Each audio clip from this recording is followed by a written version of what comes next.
My name is Bonnie. I am 41 years old. 4% of abortions are girls 15 and younger. 6% are girls 15 to 17. 11% of the abortions are girls 18 through to 19.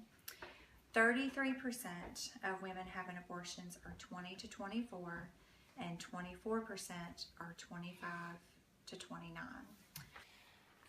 When I was 20 years old, I found myself pregnant for the very first time. When I was about 15 and a half. And I was 26.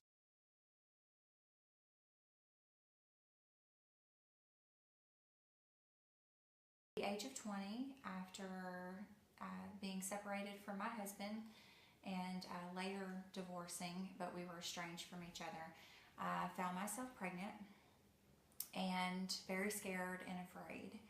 I ended up pregnant at 26, and when I realized or found out that I was pregnant, I was so afraid and scared, fear, because I was a single mother.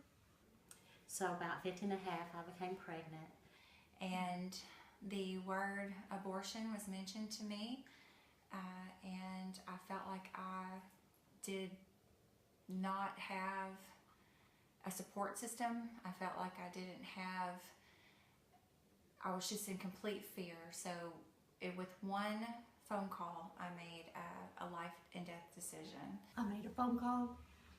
Actually, I got a phone number from a friend, and then I made a phone call, and I made an appointment. And I put some family members in a position where they took me because I wanted to go to college, and there were some things that I wanted to do. Then I went into the procedure room. It was very cold and very dark, and I was not treated with any compassion. I was yelled at, and I began to realize I was all by myself and nobody was going to come and save me. And I realized then that I had bought a lie, and I had taken my child's life. I had my abortion when I was 7 weeks pregnant. My abortion was on March the 1st of 1991. So that's always a hard time for me. And after my abortion, I swore that I would take that to the grave with me. Nashville, Tennessee. I was a lot farther along than at that time than basically the time you were supposed to have an abortion, but because they had taken my money, they went ahead and did it.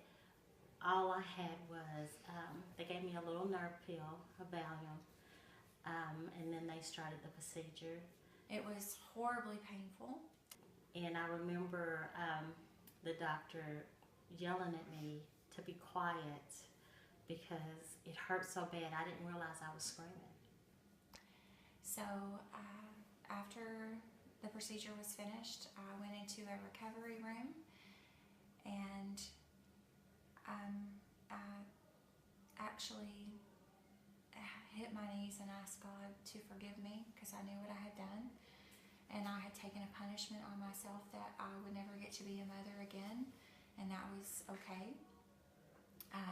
We then went into another room to recover, and I was laying on a bed, and there was about 20 beds in that room, and there were women on each one of those beds, and there were just moans and groans and crying, just a lot of ladies in pain and sounds I'll never forget. I remember hearing one lady say, "It hurt really bad this time it hurt really bad," and I just in my mind thought, I could never imagine even having to go through this more than one time. When I left the clinic, I don't remember a lot of what happened. I know I got sick, and when I went home, I tried to pick up my life, which had already been somewhat in shambles. Tried to pick it up and keep going. I did have to make a trip to the ER a couple of days after the abortion because I was bleeding so heavy. And nothing was normal and nothing was okay. So then I began to do heavier drugs. I got into cocaine and I started taking pills, and I drank much more heavily, and I had more sexual relationships. And I pretty much just hoped that one day, from one of those nights of using, that I just wouldn't wake up. My life was not valuable to me because I had taken the life of my child. My life no longer meant anything to me. So I spent 10 years on that path.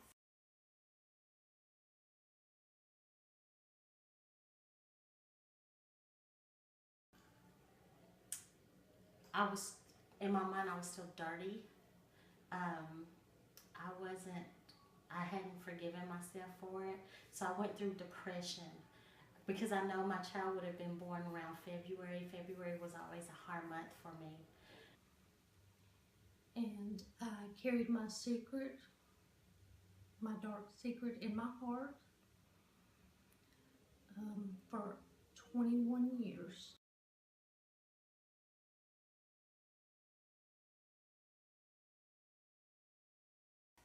And then the Lord blessed me with another daughter, and I began to pray while I was pregnant with her. And during that time, He gave me the name Grace. And I asked that He would take alcohol and drugs away from me, and I wanted to be a good mom. So February 17th, 2004, my sweet Gracie was born, and 4 months after that, I became a Christian. And the last 10 years of my life, God has restored my life. All the dreams that He had given me, even as a child, one by one, those began to come true. Started attending church. Several months later, they were having what they called an Experiencing God weekend, which is where people come on a Friday evening, Saturday during the day, and a Sunday night, Sunday. People attend. There are people giving testimonies. There's worship and music. I had a friend that was encouraging me to attend this, and a lady got up there and gave her testimony. She had been abused and she had had an abortion. And there were lots of people in the congregation at the time that this was going on. But God was talking to me. He was talking straight to me. I rededicated my life to Christ.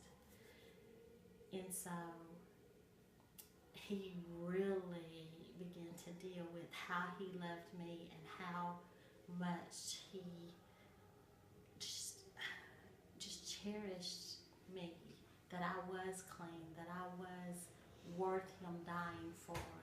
Even regardless of having 2 abortions, I was still worth Him dying for me.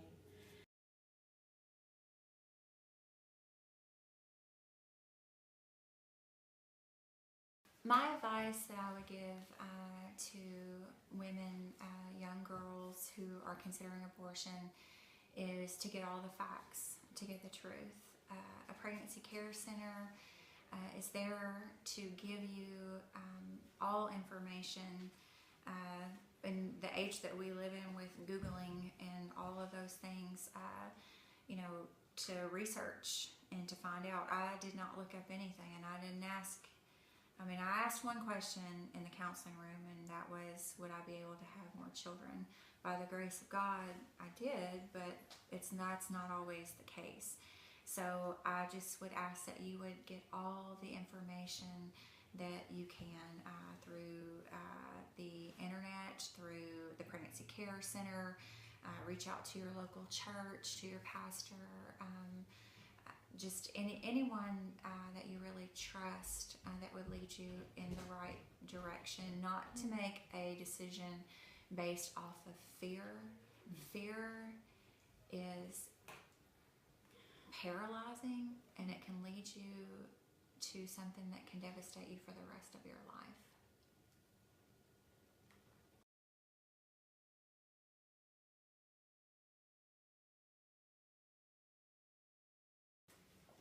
For the young ladies who want to have babies, My thoughts on that are, the reason why you want to have a baby is because you want to be loved. You want something to love. And that's okay. But that's not the time. The time to have a baby is after you're married with your husband, so that you can go through that joyous time the right way. I didn't have that, and I miss not having the husband and that loving support. But you're looking for love. And having a baby is a great responsibility. A baby can't love you. It's just going to take. It's going to take, because that's what it's designed to do. To be fed, to be clothed. You give it love. It can't give you love. It's not meant for that yet.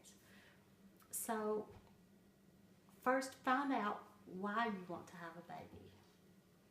You want to be loved. Then ask Christ to fill your heart with that love, with His love. Abstain. Pray.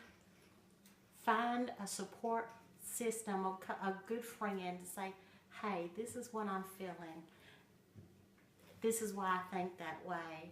Somebody who can lead you along the right path, or an adult will say, don't make that decision yet, because that is a life-changing decision that you can't turn back. So my advice would be to wait. We understand why you're making that decision, why you want that choice, but don't make it. Don't make life-changing decisions on your emotions that will cost you the rest of your life trying to undo something that you wish that you hadn't. Not that you can't love your baby, but you don't want to make that decision at such an early age. Give yourself time to go to the prom.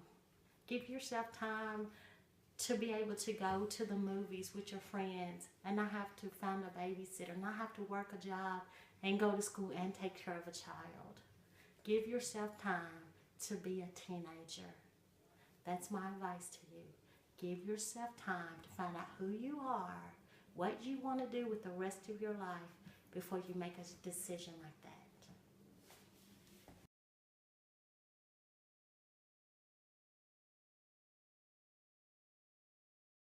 There are some of the abortion procedures that are happening now. There is a morning after pill that you can take, and I think that is readily available. I really want you to understand that by taking that pill, there's really no difference than going into an abortion clinic. You're taking a pill and doing something to your body. You're not even sure if you've conceived or not. You won't even know. You'll spend your life wondering, did I have a child? Did I abort that child? You will still have the same consequences. The other pill that is distributed at the clinic and it's not a surgical procedure, but it is another type of abortion, is the RU846 pill. You take a pill at the clinic, and then you are to take another pill for 48 hours afterwards. With that pill that you take at the clinic, the blood supply, the food supply, all of that stuff that goes through the umbilical cord to the baby is cut off. And so then the baby will die because it's what is giving it life is taken away. And then after, when you take the pill, the second pill, 48 hours later, it will cause the cervix to open. And when a woman is pregnant, the cervix is very, very tight and is meant to stay that way. In a surgical procedure, they do the same thing. They have to open, they have to really force the cervix open. So the woman at home is going to experience a lot of pain. She will endure a lot of bleeding, and she could hemorrhage and she could die. And then worstly, for her, she is going to expel a baby at home. And she is not going to be prepared for the emotional and physical trauma of that. And when you are at an abortion clinic, that is a reminder of your dark place. That's where that horrible thing happened to you. And so now for this woman, her home is going to be that dark place. And every time she goes into her bathroom, or even as she's lying in bed, having birth pains, she's going to remember that whole time, and it could last a couple of days. So I just strongly urge you that what they present to be a safe, private abortion is only, for lack of a better term, taking blood off their hands. You will be at home and experience all of this trauma, and it could be deadly. So I just pray again that you get all of the facts and know that there is no safe abortion.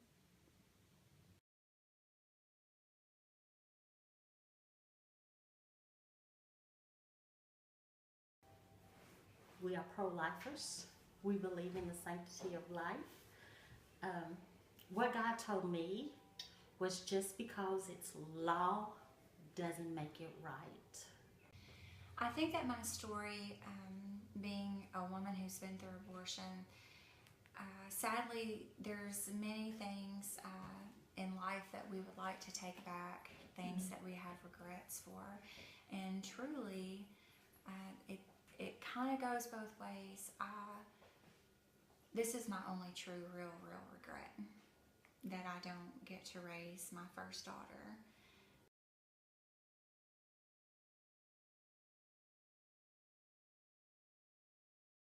There are any ladies out there who are pregnant and they're scared and they're confused, there is help and there is hope.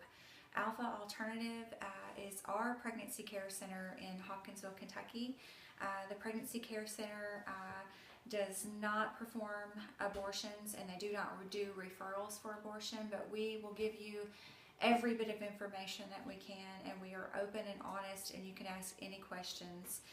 We also will walk you through the pregnancy. We can come in for counseling sessions. We have Earn While You Learn, which ladies come in and they do, and we encourage the dads to come as well.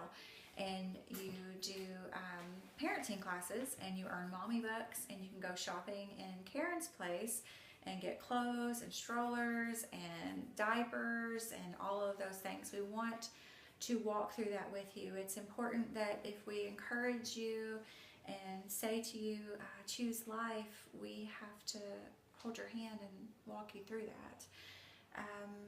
I definitely would love for you to reach out also to Mercy's Garden. There are so many resources in this town, and with Alpha Alternative and our ministry, Mercy's Garden, which work together, if we don't have what you need, we will find you something that you need. There are plenty of resources here in Hopkinsville, Kentucky. We also at Alpha Alternative have an abstinence team. So they go into the schools and teach about abstinence. I really didn't go through that whenever I was young, so I think that's really amazing, that having the right information about sex and your body and how important your body is and how important it is to wait can keep young people and people my age from ending up in that chair in the abortion clinic. It all starts with a compromise. It all starts with a compromise.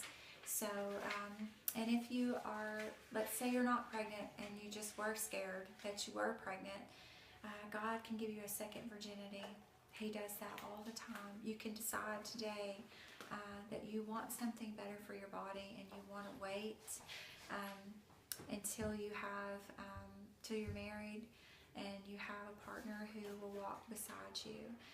But if you are facing an unplanned pregnancy or scared that you may be, please call Alpha Alternative Pregnancy Care Center.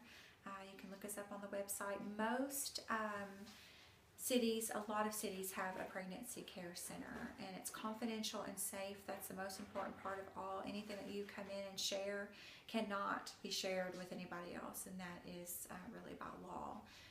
It's a confidential place. So there are just